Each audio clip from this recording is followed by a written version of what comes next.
काल दृष्टा, गहरी जीवों के तारनहार, शाश्वत प्रभु श्रवण भगवान महावीर स्वामी के चरणों में कोटि कोटि वंदन।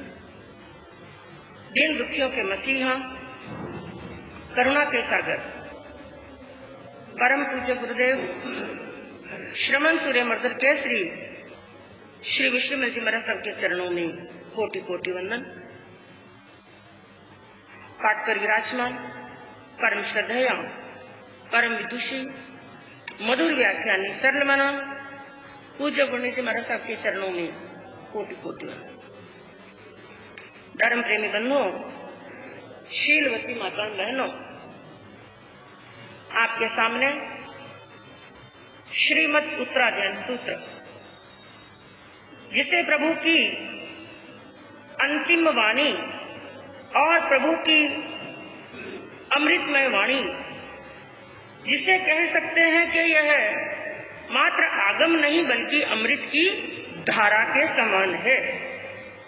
और हमें इस अमृत की धारा के अंदर गोता लगाने का शुभ अवसर प्राप्त हुआ है, शुभ क्षण प्राप्त हुआ है। हम सबका परम सौभाग्य है कि हमें ऐसे फल प्राप्त हुए, क्योंकि बिना पुण्यवानी के ऐसे क्षण प्राप्त होने वाले नहीं हैं। बिना पुण्यवानी के जिन वाणी श्रवण करने का, जिन वाणी का स्वाध्याय करने का भाव ही मन में उत्पन्न नहीं होता है। यह वो वाणी है जो हमारी आत्मा को सम्यक्त के नजदीक लेकर के जाती है और ज्ञान का प्रकाश करती है और मोक्ष के मार्ग को प्रशस्त करने वाली अमृतमय वाणी। जिस उत्तराध्ययन सूत्र के आज 15वें अध्ययन और 16वां अध्ययन, 2 अध्ययनों का मूल वांचन हुआ। 15वां अध्ययन, जिसका नाम है सभिक्षुयम, सभिक्षु, इसको समझने का प्रयास करेंगे कि प्रभु ने इस अध्ययन के अंदर क्या शिक्षाएं दी हैं एक साधक के लिए। क्योंकि अध्ययन का नाम है सभिक्षु, इसके अंदर भी 2 शब्द मिले हुए हैं। पहला है स और दूसरा है भिक्षु। स का अर्थ होता है वह और भिक्षु का अर्थ होता है भिक्षु। यानी स यानी वह भिक्षु है। कौन है भिक्षु? जिसके अंदर इस अध्ययन में बताए हुए जो गुण होते हैं, वही सच्चा भिक्षु होता है। क्योंकि बंधुओं, यूं तो भिक्षु भी 2 प्रकार के हैं। भिक्षु किसे कहते हैं? जो भिक्षा के द्वारा अपना जीवन यापन करता है। तो जो सामान्य भिक्षु, जैसे एक भिखारी भी क्या मांगता है? भीख मांगता है, भिक्षा लेकर के ही अपना जीवन यापन करता है। लेकिन उस भिक्षु के अंदर, और जिस भिक्षु की बात इस अध्ययन के अंदर, क्योंकि एक साधु को, एक श्रमण को भी क्या बताया गया? भिक्षु। वो भी भिक्षु है, भिक्षा के द्वारा अपना जीवन यापन कर रहा है। और सड़क पर एक भीख मांगने वाला भी उस भिक्षा के द्वारा ही अपना जीवन यापन करता है। लेकिन उस भिक्षु के अंदर और इस भिक्षु के अंदर इतना अंतर है जितना जमीन और आसमान का।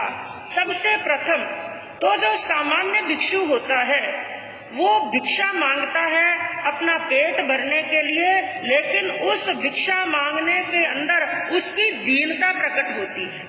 वो दीन बन करके, हीन बन करके, गिड़गिड़ा करके किसी के चरणों के अंदर दया की भीख मांगता है। तो उसमें दीनता होती है, हीनता होती है। लेकिन एक साधु के लिए क्या कहा? भिक्षा से तो जीवन यापन करना। और क्योंकि चाहे साधु को एक पैसे की चीज चाहिए, चाहे लाख की चीज चाहिए, भोजन चाहिए, वस्त्र चाहिए, पानी चाहिए, यहाँ तक के भी प्रभु ने फरमाया एक दांत कुचरने के लिए एक तिनका चाहिए ना, वो भी गृहस्थ की क्या लेनी? आज्ञा लेनी। बिना आज्ञा, बिना मांगे, बिना गवेषणा किए उसको भी नहीं ले सकते हैं। तो लेकिन एक भिक्षु, एक श्रमण के लिए क्या बताया है? उसके लिए प्रभु ने आगमों के अंदर एक बात कही, अधीन मनसो चरे। सच्चा भिक्षु वो होता है जो अदीन, दीनता से रहित होकर, जिसकी भिक्षा लेते समय कोई दीनता के भाव नहीं होते हैं। दो शब्द आते हैं, एक होता है स्वाभिमान, एक होता है अभिमान। स्वाभिमान, साधु के लिए क्या कहा? अभिमान कभी करना नहीं, स्वाभिमान कभी छोड़ना नहीं। अभिमान नहीं करना, क्योंकि अभिमान तो पतन की गर्त में लेकर के जाता है। अभिमान एक साधु के लिए दुख का और पतन का कारण है। एक साधक के जीवन के लिए उसके शत्रु के समान है अभिमान। तो साधु के लिए प्रभु ने क्या फरमाया? साधु को कभी दीनता नहीं करनी और कभी अभिमान नहीं करना। लेकिन अभिमान तो नहीं करना, लेकिन स्वाभिमान को कभी छोड़ना नहीं। यानी ऐसे स्थान पर जाकर के भिक्षा ले, जब भिक्षा लेने के लिए जाए तो सामने वाले के क्या देखना? भाव। वहाँ पर ये नहीं देखना कि वो चीज क्या बहरा रहा है। चीज का महत्व नहीं होता है, सामने वाले के बहराने की भावना का। यदि उसके भाव हैं बहराने के, दो चीज बहराने के, कोई ऐसी आइटम है, दो चीज बहराने के भाव हैं, तो साधु को एक ही ले, ताकि उसकी श्रद्धा बनी रहे, उसका भाव बना रहे। तो इस अध्ययन के अंदर बंधु, सच्चा भिक्षु कौन सा होता है, सच्चा साधक कौन सा होता है, उसकी यहाँ पर शिक्षा बताई गई, उसके गुण बताए गए, जिसको सबसे पहले हम 4 लाइनों के अंदर ज्ञानी संतों ने इस अध्ययन का, जो बड़ा जबरदस्त अध्ययन है, बड़ा सारभूत अध्ययन है, इस अध्ययन का सार 4 लाइनों में निकाल करके हमारे सामने परोस दिया है। वो 4 लाइनें क्या कहती हैं? सच्चा भिक्षु कौन होता, दिव्य जिसकी साधना। सच्चा भिक्षु कौन होता, दिव्य जिसकी साधना। तत्ववेता अभय है वो, तत्ववेता अभय है वो, प्रबल संयम पालना। अप्रमादी निष्कपट है, अप्रमादी निष्कपट है, शेष ना कोई कामना, ग्रंथियों को भेद करके संबद्ध जिसकी चेतना। क्या सार निकाला है बंधुओं? क्योंकि बड़ा मुश्किल होता है जिनवाणी के अध्ययनों का सार निकालना। ये भी कोई ज्ञानी संत कर सकते हैं, सामान्य इंसान के वश की बात नहीं। बड़ा गहन सार होता है, क्योंकि यह जिनवाणी तीर्थंकरों की वाणी है। तो इसके अंदर सबसे पहली बात क्या कही? सच्चा भिक्षु कौन होता, दिव्य जिसकी साधना।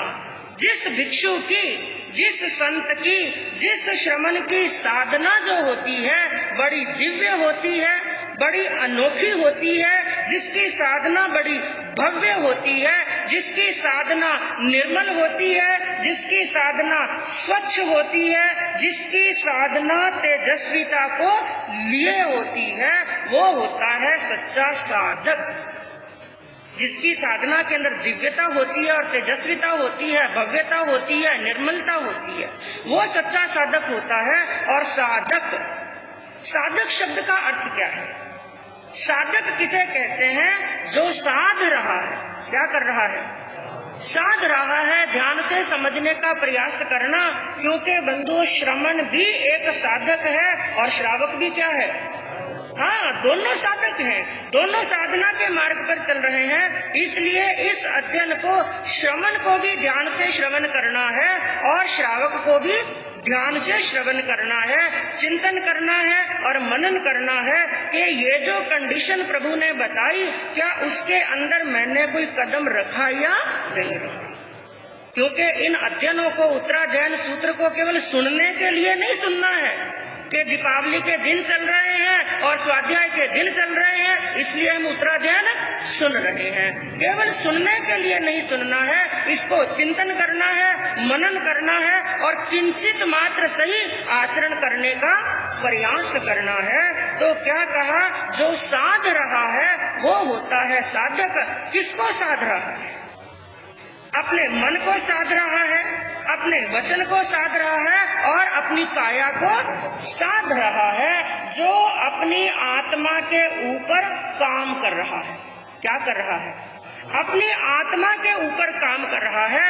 अपने आप को निखार रहा है, अपने आप को संवार रहा है, अपने आप को सुंदर बना रहा है, जो अपने सौंदर्य पर काम कर रहा है। किस पर काम कर रहा है? आप सोचेंगे एक साधक को सौंदर्य पर काम करने की क्या आवश्यकता है? ये काम तो गृहस्थी का है। गृहस्थी भी सौंदर्य पर काम करता है, संत भी सौंदर्य पर काम करता है, लेकिन दोनों के सौंदर्य किसकी सौंदर्य पर काम करते हैं, इसमें बहुत बड़ा अंतर है। गृहस्थी किसको संवारता है? अपने शरीर को संवारता है, चेहरे को संवारता है, अपने चेहरे को, शरीर को सुंदर बनाने के लिए काम कर रहा है। एक गृहस्थी अपने घर को संवार रहा है, अपने बाहर को संवार रहा है, और इसके बिल्कुल विपरीत एक साधक भी संवारने का काम कर रहा है, लेकिन वो अपने शरीर को और बाहर को नहीं संवार रहा है, बल्कि भीतर को, अंदर में झांक करके जो भीतर को संवार रहा है। यही अंतर होता है एक गृहस्थ में और एक संत में, एक साधक में। तो क्या कहा कि सच्चा भिक्षु कौन होता? दिव्य जिसकी साधना दिव्य होती है, निर्मल होती है, वो होता है सच्चा साधक। और दूसरी बात क्या कही? तत्ववेता अभय है वो। दो बातें बताई, एक तो वो तत्ववेता है और दूसरी बात वो क्या है? अभय है। ये संत के गुण हैं, जिसमें ये गुण सब हैं। इस अध्ययन में जो गुण बताए गए, जो गुण उसके अंदर हैं, तो समझ लेना चाहिए वो सच्चा साधक है। तो पहला बताया कि जिसकी साधना दिव्य होती है, और दूसरा बताया जो तत्ववेता होता है। तत्ववेता यानी तत्वों का जानकार। जीव क्या है, अजीव क्या है, पुण्य क्या है, पाप क्या है, आश्रम क्या है, समय क्या है, निर्जरा क्या है, बंध क्या है और मोक्ष क्या है। जो इन तत्वों का वेता होता है, तत्वों के रहस्यों को जानने वाला होता है और तत्वों के रहस्य को देखने वाला होता है। क्योंकि बंधुओं, तत्वों को जानना, तत्वों को देखना, सबसे पहले तो अपने शरीर को देखना। किसको देखना? पहले तो शरीर को वश में करना। जो अपने शरीर को वश में करेगा वही मन को वश में कर सकता है। तो पहले तो अपने शरीर को देखना, और शरीर को देखने के बाद में मन को देखना, और मन को देखने के बाद में अपने दिल को देखना। मन और दिल में भी बड़ा अंतर होता है। एक अंतर मन होता है, उसको बोलते हैं दिल। तो पहले अपने शरीर को देखना। शरीर को देखने वाला ही मन को देख सकता है, मन को देखने वाला ही अपने अंतर दिल यानी हृदय को देख सकता है, और हृदय को देखने वाला ही आत्मा तक पहुंच सकता है, और आत्मा को देखने वाला ही परमात्मा तक पहुंच सकता है। तो बंधुओं, ये भी क्रिया बड़ी विचित्र होती है। तो कहा तत्ववेता, तत्वों को जान लेता है, और तत्वों को जानने के बाद में तीसरा गुण क्या बताया? वो अभय होता है। अभय यानी डरता नहीं है। और संसार में सबसे बड़ा डर कौन सा होता है? मृत्यु का। सबसे बड़ा डर होता है मृत्यु का, लेकिन वो साधक अभय रहता है, मृत्यु से भी नहीं डरता। क्यों नहीं डरता? इसका भी प्रसंग आपके सामने अकाम मरणीय नाम के अध्ययन के माध्यम से चला था। जो तत्वों का वेता होता है ना, वो क्या जान लेता है कि मेरी आत्मा मेरी है और आत्मा कभी मरने वाली है। वो इस सत्य को जान लेता है, मेरा यदि संसार के अंदर कुछ है तो मेरी है आत्मा, और दुनिया के अंदर किसी की ताकत नहीं है कि मेरी आत्मा को कोई मार सके। तो जब आत्मा की मृत्यु होती नहीं है तो फिर किसके लिए डरना?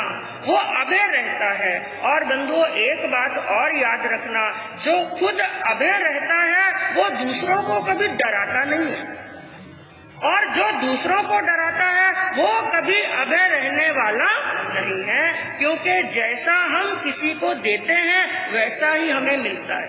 हम किसी को अभय देंगे तो हमें अभय मिलेगा, हम किसी को डर देंगे, भय देंगे तो जिंदगी हमें भी भयभीत होना पड़ेगा। तो वो कभी किसी से भयभीत रहने वाला नहीं है। तो कहा कि तत्ववेता अभय है वो, प्रबल संयम पालना। संयम कैसे पालता है? प्रबलता से। बड़ी शूरवीरता के साथ में और बड़े संयम के साथ में, बड़ी प्रबलता के साथ में, क्योंकि जो ऐसा साधक होगा वो अपनी आत्मा का हितैषी होगा। किसका हितैषी होगा? आत्मा का हितैषी होगा।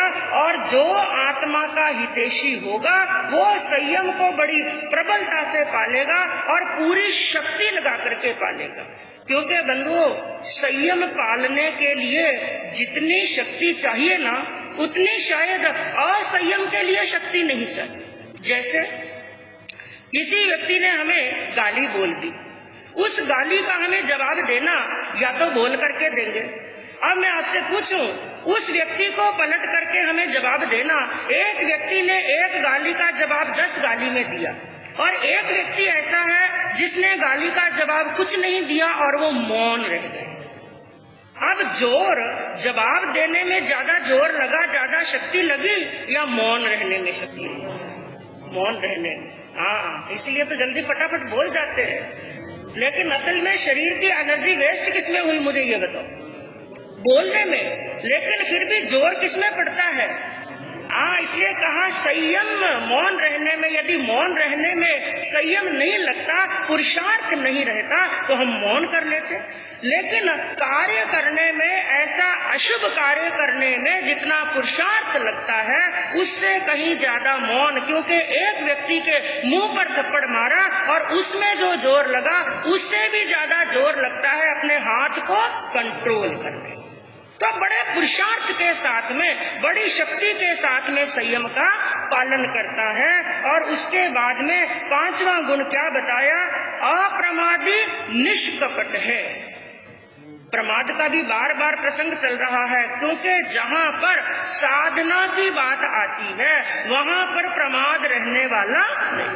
और यदि प्रमाद है वहाँ पर साधना नहीं, जहाँ साधना है वहाँ पर प्रमाद नहीं हो सकता है। तो अप्रमादी रहता है, ना शरीर पर आलस करता है और ना ही वो प्रमाद करता है। उसके बाद में बताया निष्कपट है, मन के अंदर कपटता की भावना नहीं है। क्योंकि बंधुओं, ये कषाय हैं, क्रोध, मान, माया और लोभ। एक साधक के लिए क्या बताया? एक साधक को निष्कपट रहना, माया से दूर रहना, कपट से, छल से, धूर्तता से, धोखेबाजी से दूर रहना। एक साधक को सरल रहना। किसके प्रकार? जैसे एक छोटा सा बालक होता है। इसलिए बच्चे को भगवान का रूप बताते हैं कि बच्चे के अंदर कपट नहीं होता है। तो एक साधक भी ऐसा होना चाहिए, एक छोटे बच्चे के समान, कि जिसके अंदर कपट की, छल की भावना नहीं। क्योंकि जहाँ पर कपट आ गया वहाँ पर किया कराया सब कुछ गुड़ गोबर एक हो जाता है। और बंधुओं, हमारा यदि मन अच्छा है, भावना अच्छी है, मन के अंदर सरलता है, तो कहा कि थोड़ा की हुई साधना का भी फल बड़ा ऊंचा मिल जाता है। और यदि कपट आ गया, जैसे मल्लीनाथ भगवान के जीव का वर्णन आता है, उनकी आत्मा ने भी कपट किया। किसी को धोखा देने के लिए नहीं किया, किसी का धन हड़पने के लिए नहीं किया, कोई संसार का वैभव प्राप्त करने के लिए नहीं किया। उन्होंने कपट किया किसमें? तपस्या। तपस्या में थोड़ा सा कपट कर लिया। तीर्थंकर भगवान की आत्मा को भी उस कपट ने नहीं छोड़ा। इस थोड़े से कपट के कारण से उनकी आत्मा ने स्त्री लिंग का बंध कर लिया। तो ऐसा होता है कपट। और ज्ञानी क्या कहते हैं कि कर्म तेरे अच्छे तो किस्मत तेरी दासी है। अरे किस्मत तो दासी बनने के लिए तैयार है, लेकिन हमारे कर्म कैसे होने चाहिए? अच्छे कर्म, यानी कार्य। कर्म किसे कहते हैं? आज जो हम कार्य कर रहे हैं, आज जो हम क्रिया कर रहे हैं, वो कल के लिए हमारे क्या बन जाएंगे? कर्म बन जाएंगे, भाग्य बन जाएगा। तो कहा कि कर्म तेरे अच्छे तो किस्मत तेरी दासी है, और नियत तेरी अच्छी तो घर में मथुरा काशी है। घर में ही तीर्थ है, घर में ही गंगा है और घर में ही यमुना है। यदि हमारी भावना अच्छी है, हमारा मन सरल है, तो साधक होता है जो निष्कपट होता है। उसके बाद में अगला क्या बताया? ग्रंथियों को भेद कर। क्योंकि एक बार ये भी प्रसंग चला था, जो भिक्षु है जो संत है, जो श्रमण है, इसके कई पर्यायवाची शब्द हैं। और जिसमें जब आपके सामने एक अध्ययन चला था क्षुलक निर्ग्रंथीय, क्षुलक निर्ग्रंथीय के अंदर जो शब्द आया निर्ग्रंथ, हमारी जो जैन परंपरा है, सुधर्मा स्वामी से लेकर के 8 पाठ तक हमारे इस जैन धर्म को जैन धर्म के नाम से नहीं बल्कि किस नाम से जाना जाता था? निर्ग्रंथ धर्म, निर्ग्रंथ धर्म के नाम से जाना जाता था। और जो चारित्र आत्माएं हैं उनको निर्ग्रंथ कहा जाता था। निर्ग्रंथ शब्द भी 2 शब्दों से मिलकर के बना है, निर प्लस ग्रंथ, ग्रंथी यानी गांठ से रहित, ग्रंथियों से रहित। जैसे कहते हैं ना बंधुओं, एक धागा है, एक धागा सुई के अंदर पिरो रहे हैं, लेकिन यदि उस धागे के बीच में कहीं छोटी सी क्या आ गई? गांठ, छोटी सी भी गांठ आ जाती है तो वो धागा आगे खिसकने वाला नहीं। उसी प्रकार एक साधक के मन के अंदर भी यदि गांठ आ गई, कौन सी गांठ? कपट की गांठ आ गई, राग और द्वेष की गांठ आ गई, कषाय की गांठ आ गई, ईर्ष्या और घृणा की गांठ आ गई, तो जैसे गांठ आने के बाद में वो धागा सुई के अंदर आगे छेद से आगे नहीं सिरक सकता है, उसी प्रकार यदि साधक के मन के अंदर भी कहीं ग्रंथि रह गई, यदि सरलता नहीं आई, कपट की गांठें आ गई, तो उसकी आत्मा भी संसार रूपी सुई के छेद से निकल करके मोक्ष तक जाने वाली नहीं है। तो एक साधक वो होता है जो ग्रंथियों को भेद देता है, जो अप्रमत्त रहता है, जो निष्कपट रहता है, सरल बनकर के रहता है, तत्वों का जानकार होता है। सच्चा साधक वो होता है, ना डरता है और ना ही किसी को डराता है। इसके अतिरिक्त बंधुओं, इस अध्ययन के अंदर एक नहीं कई गुण भिक्षु के बताए, जिनको 4 लाइनों के अंदर क्या कहा? वीर प्रभु के अंतिम वाणी, महावीर की अंतिम वाणी, सुन लो और सुना लो, जीवन धन्य बना लो, जीवन धन्य बना लो। भिक्षु वही जो सरल मोक्ष, नहीं निदान की इच्छा, राग न पाले संस्तव छोड़े, अज्ञात बना ले भिक्षा, अप्रतिबद्ध विहार करे जो, अप्रतिबद्ध विहार करे जो, उनकी महिमा गालो, जीवन संग बना लो, जीवन सफल बना लो, वीर प्रभु के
भिक्षु वही जो सरल मुमुक्षु नहीं निदान की इच्छा।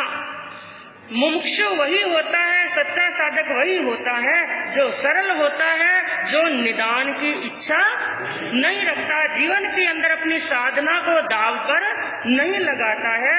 राग न पाले संस्तव छोड़े, ना किसी के प्रति राग है और ना ही किसी के प्रति द्वेष है, ना ही कपट की भावना है, और अज्ञात बना ले भिक्षा, यानी ज्ञात और अज्ञात, जाने और अनजाने सभी घरों के अंदर भिक्षा के लिए जाता है।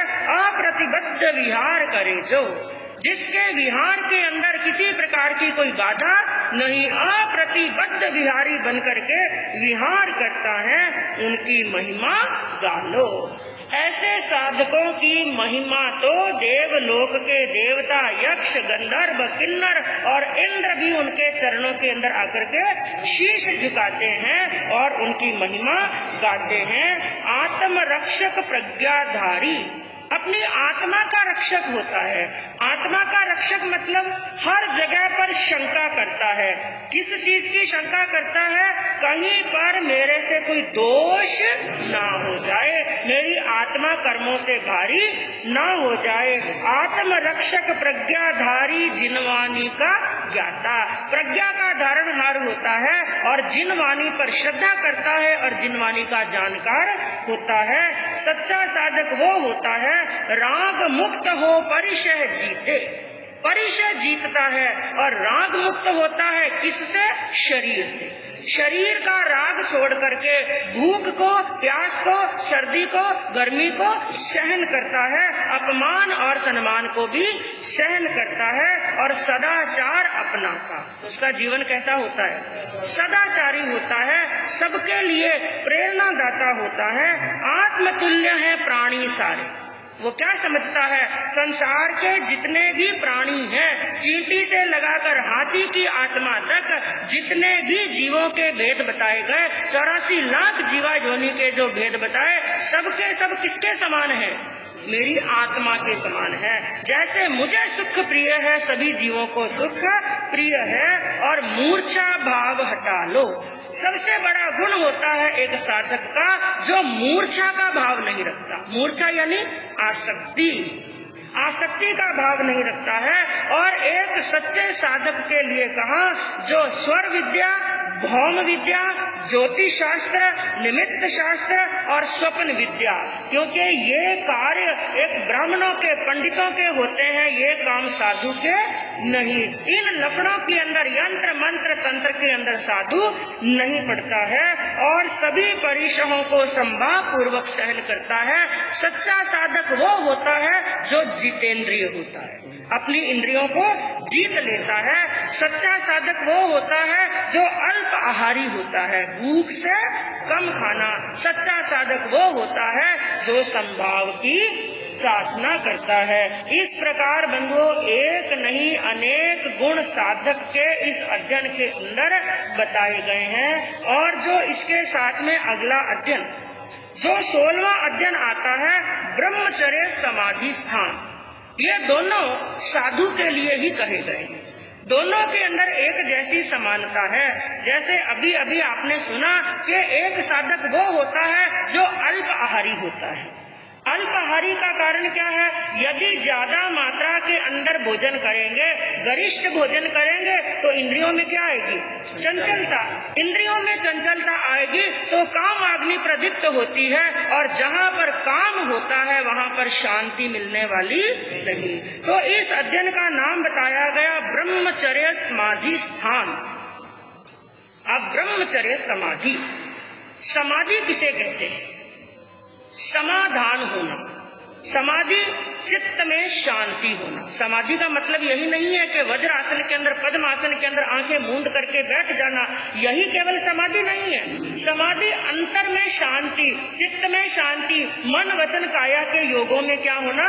शांति होना। और ब्रह्मचर्य समाधि स्थान, शांति के स्थान कौन से हैं? और दूसरा आगे शब्द लगाया ब्रह्मचर्य। आगमों के अंदर बताया गया ब्रह्मचर्य से बढ़कर के कोई समाधि होने वाली है, क्योंकि एक साधक के जीवन का सबसे जरूरी अंग होता है तप। क्या अंग होता है? तप। और अभी आपने कुचिसनम सूत्र के अंदर, कुचिसनम के अंदर जो हमने पढ़ा, वहाँ पर एक छोटा सा सूत्र आया था। क्या कहा कि तवेसु व उत्तमम ब्रह्मचर्यम, ब्रह्मचर्य से बढ़कर के, ब्रह्मचर्य से उत्तम कोई तप होने वाला नहीं। सबसे बड़ा तप होता है ब्रह्मचर्य। और ब्रह्मचर्य शब्द का अर्थ क्या है? सामान्य तो मैथुन विरमन, चौथे महाव्रत के अंदर अडिग होकर के रहना, ये तो सामान्य सा बाहर का अर्थ है। लेकिन इसका आभ्यंतर का यदि निश्चय से इसका अर्थ हम जानने का प्रयास करें तो ब्रह्म प्लस चर्य, ब्रह्म में हमें चर्य करना यानी चलना, रमन करना। ब्रह्म यानी आत्मा, आत्मा के अंदर रमन करना ही सच्चा ब्रह्मचर्य होता है। क्योंकि बंधुओं, अभी आपने सुना कि जब गरिष्ठ भोजन का सेवन करते हैं, गरिष्ठ आहार का सेवन करते हैं, पांचों इंद्रियां चंचल हो जाती हैं और काम अग्नि प्रदीप्त होती है। और अग्नियों में सबसे ज्यादा दुखदायी अग्नि होती है काम अग्नि। और जिसके अंदर काम अग्नि प्रदीप्त हो जाती है वो व्यक्ति काम वासना के अंदर फंस करके जहाँ पर काम होता है वहाँ पर आराम नहीं, जहाँ पर वासना होती है वहाँ पर शांति भी होने वाली नहीं है। तो ब्रह्मचर्य पालने के अंदर कौन कौन से कारण बाधक बनते हैं, उन बाधक कारणों का वर्णन इस अध्ययन के अंदर किया गया है। जिसके अंदर आपने कई बार सुना होगा ब्रह्मचर्य की 9 बाढ़। एक किसान बीज बोता है खेत के अंदर, जैसे ही फसल थोड़ी बड़ी होने लगती है तो किसान क्या लगा देता है? बाढ़ लगा देता है, ताकि कहीं कोई पशु आकर के उसकी फसल को खराब ना कर दे। उसी प्रकार ब्रह्मचर्य के लिए भी, ब्रह्मचर्य रूपी उस खेती के लिए भी प्रभु ने बाढ़ बताई। जिसके अंदर ठाणांग सूत्र के अंदर और समयांग सूत्र के अंदर 9 बाढ़ बताई, 9 स्थान बताए। लेकिन उत्तराध्ययन सूत्र के अंदर ब्रह्मचर्य की समाधि के लिए यहीं पर 10 स्थान बताए। लगभग स्थान वो के वो है, एक दूसरे के अंदर सम्मिलित हो जाते हैं। तो 9 बाढ़ समझे या ब्रह्मचर्य के समाधि स्थान समझे, यहाँ पर 10 स्थान बताए गए हैं। और बंधुओं, कहा गया है आत्मा का चिंतन करना। ब्रह्मचर्य का असली अर्थ होता है आत्मा में रमन करना। क्योंकि बंधुओं, जब हम आत्मा का चिंतन करते हैं, आत्मा का रमन करते हैं, वहाँ पर काम वासना आने वाली नहीं। और जिस समय एक मनुष्य काम वासना में रमन करता है उस समय आत्मा का चिंतन होने वाला नहीं। इसको एक छोटे से दृष्टांत से समझते हैं। रामायण का एक छोटा सा दृष्टांत आता है। जिस समय रावण माता सीता को उठा करके अपनी लंका के अंदर लेकर के चले गए और अशोक वाटिका के अंदर माता को रखा वहाँ पर, और रावण रोज रोज आते हैं सीता को अपने अनुकूल बनाने का प्रयास करते हैं, लेकिन वो महासती रावण के अनुकूल नहीं बनी। रावण परेशान हो गए। एक दिन चिंता की मुद्रा के अंदर शूर्पणखा ने रावण को देखा, कहा भाई आप इतने उदास क्यों हैं? उन्होंने कहा इतने दिवस हो गए, इतने महीने हो गए, मैं सीता को अपने अनुकूल बनाने का प्रयास करता हूँ लेकिन सीता मेरे अनुकूल नहीं बन रही। शूर्पणखा ने कहा भाई आपके लिए ये कौन सा मुश्किल काम है? अरे आपके पास में तो कई प्रकार की सिद्धियां हैं, कई प्रकार की लब्धियां हैं। आप एक ऐसा काम करो, आप अपना रूप परिवर्तन कर लो। क्या कर लो? और किसका रूप बना लो? राम का। और आप अच्छी प्रकार से जानते हैं, और राम के प्रति तो सीता का पूर्ण समर्पण है। जब राम के रूप के अंदर, क्योंकि एक सन्यासी का रूप बना करके जब आप सीता का अपहरण कर सकते हैं तो राम का रूप बना करके सीता को क्यों नहीं प्राप्त कर सकते? अरे सीता को प्राप्त करने की कोशिश करने की आवश्यकता नहीं है। जब राम का रूप बना करके आप सीता के पास में जाएंगे, सीता तो दौड़ करके अपने आप अपने चरणों के अंदर अपना सिर झुका देगी, अपना पूर्ण समर्पण आपके पास में कर देगी। ये बात सुनी तो रावण और उदास हो गए। उसने कहा बहन मैंने ये प्रयास भी कर लिया। हाँ, तुम जो बात कह रही हो ना, मैंने ये प्रयास भी कर लिया, मैंने राम का रूप भी बनाया, लेकिन फिर गड़बड़ हो गई। मैंने राम का रूप बनाने का प्रयास किया, लेकिन गड़बड़ क्या हुई? राम का रूप बनाना है तो मुझे ध्यान किसका करना पड़ेगा? राम का ध्यान तो करना ही पड़ेगा, राम के बारे में मन में सोचना पड़ेगा, राम का चित्र मन में लाना पड़ेगा। जैसे ही मैंने राम का ध्यान किया, जैसे ही मैंने राम का चिंतन किया, सीता के प्रति आकर्षण ही चला गया।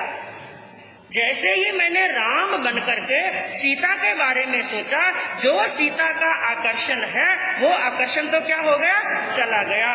जब मैं रावण बनता हूँ तो सीता मुझे नहीं मिलती है, जब मैं राम बनता हूँ सीता का आकर्षण रहता ही नहीं है। यही बात सोच करके तुलसीदास जी ने क्या कहा, जहाँ काम वहाँ राम नहीं, जहाँ काम है वहाँ पर राम नहीं, जहाँ काम वहाँ राम नहीं, और जहाँ राम नहीं काम, तुलसी जग में ना रहे, राम काम एक ठाम।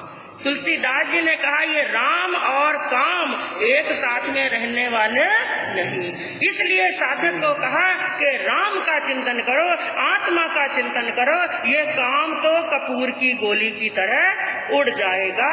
तो ऐसे ही ब्रह्मचर्य के लिए, साधक के लिए बताया अपनी साधना में रमन करना। संक्षिप्त के अंदर बताती हूँ, जो 10 स्थान एक साधु के लिए बताए, इन 10 स्थानों के अनुसार साधु को विचरण करना चाहिए। जिसके अंदर क्या कहा, ब्रह्मचर्य के लिए वर्जित स्थान, ब्रह्मचर्य पालने के लिए एक साधक के लिए जो वर्जित स्थान इस अध्ययन के अंदर बताए गए हैं। सबसे पहला बताया 5 इंद्रियों के विषय, जो 5 इंद्रियों के विषय हैं इनसे क्या रहना, दूर रहना। और दूसरा बताया वृद्धिपना, वृद्धिपना का मतलब होता है आसक्ति, किसी भी चीज के प्रति, वो आहार का भी हो सकता है, इंद्रियों का भी हो सकता है, शरीर का भी, किसी भी चीज की वृद्धि नहीं करना। और अगला तीसरा क्या बताया, पूर्व भोग स्मरण, के जो साधुपना लेने से पहले जब वो ग्रस्त अवस्था के अंदर था, उस समय उन्होंने जो भोग भोगे, 5 इंद्रियों के जो भोग भोगे, खाना पीना स्पर्श इंद्रिय संबंधी जो भी भोग भोगे, उन भोगों को याद नहीं करना, क्योंकि उनको याद करते हैं तो क्या होता है, जैसे रात का समय किसी के 24 है, घड़ी के अंदर 10 बजी है, 11 बजी है, उस समय खाने की बातें करके देखो क्या होता है, भूख लगे, चाहे पेट भरा हो, पहले भूख नहीं थी, लेकिन उस समय बढ़िया बढ़िया भोजन की बात करो, पेट में चूहे दौड़ने लगते। जिस चीज को याद करते हैं वही होता है। एक साधु को पहले हुए भोगों को याद नहीं करना है। और चौथा क्या बताया, अति आहार क्या नहीं करना, इसलिए कहा उनोद्री। एक साधक को हमेशा चाहे 3 टाइम खाओ, लेकिन कौन सी तपस्या करो, उनोद्री। यदि अति आहार कर लेंगे तो शरीर पर सुस्ती आएगी और उस समय इंद्रियां भी चंचल हो सकती हैं। और 5वां बताया गरिष्ठ आहार, क्योंकि जब भोजन का प्रसंग चला था आपको बताया था राजसिक भोजन नहीं करना, और गरिष्ठ भोजन राजसिक भोजन के अंदर आता है, तो गरिष्ठ आहार नहीं करना। छठा क्या बताया, जहाँ पर स्त्री, पशु और पंडक, पंडक कहते हैं नपुंसक को, जहाँ पर स्त्री रहती हो, पशु हो और पंडक हो, और ऐसे आकीर्ण शयनासन का प्रयोग, यानी जिस आसन के ऊपर, जिस स्थान के ऊपर स्त्री रहती है, पशु रहते हैं, नपुंसक रहते हैं, ऐसे स्थान के ऊपर एक साधक को नहीं रहना चाहिए।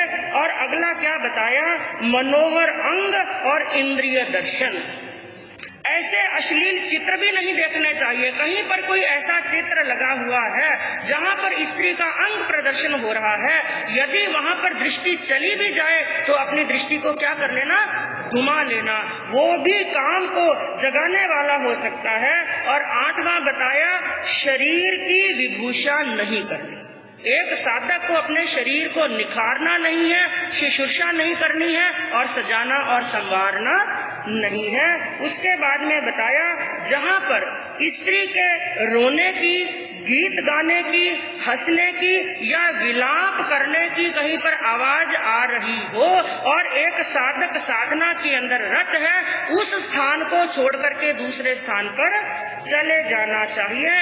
और सह आसन, स्त्री के साथ में एक आसन पर नहीं बैठना, और अकेली स्त्री के साथ में बैठ करके संत को और अकेले पुरुष के पास में बैठ करके एक साध्वी को बातचीत नहीं करनी, क्योंकि कई बार ये एकांत, जो एकांत होता है, उनके साधु जीवन के अंदर, ब्रह्मचर्य के अंदर दोष लगाने वाला भी सिद्ध हो जाता है। तो इस नववाड़ के अनुसार जो साधक अपनी साधना में रत रहता है वो अपने अंतिम लक्ष्य मोक्ष को प्राप्त कर लेता है। इसके साथ में एक नहीं बंधुओं, इन दोनों अध्ययनों के अंदर और भी कई प्रकार की अनेक शिक्षाएं